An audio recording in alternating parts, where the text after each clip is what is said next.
Can you give, maybe as we wrap up this discussion, a story or an example of somebody you know that how did they get a testimony of visiting teaching? What happened for you or for somebody that you know that actually changed their heart about visiting teaching?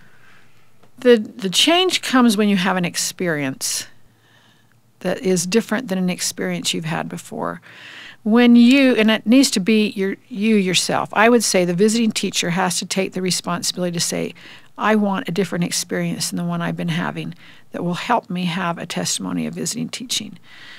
I think of a story of a young mother I know who lived far away from her family, and she told me that her husband went out of town. She had a number of little children. She was expecting in a high-risk pregnancy, and all of a sudden they all got sick. And the sickest one was the mother, and the baby was at risk, and this young little family wasn't eating, they weren't being cared for, and the mother was not even able to really get to the phone until finally her mother calling was able to get one of the younger children to answer the phone and take it to the mother.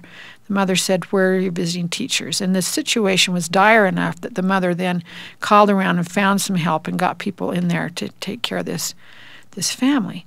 Well, it turns out that this woman, when it sorted out, had been reported as having visiting teachers. But she said, I don't even know who my visiting teachers are.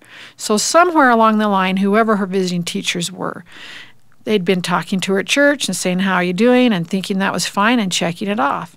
But when the moment of truth came, when I have a need and who's going to take action, there was no one who she knew to call, no one there to help.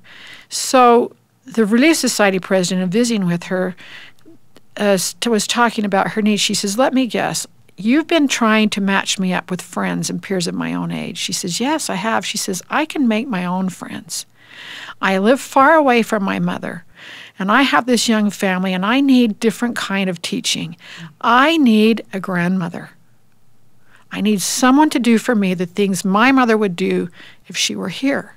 And the light went on for that Relief Society president, and assignments were changed, and that family received a grandmother that would come and encourage and teach. And she was a retired sister. She showed how to plant a garden. She was willing to babysit for this woman to be able to go to the temple. She said, the greatest service my visiting teacher does for me is take care of my children so I can get to the temple every month. That is something we should report. What better thing could we do for a young mother than to say, I'll watch your children so you can get to the temple? Those are the kinds of things we would be able to do if we would think in more inspired ways.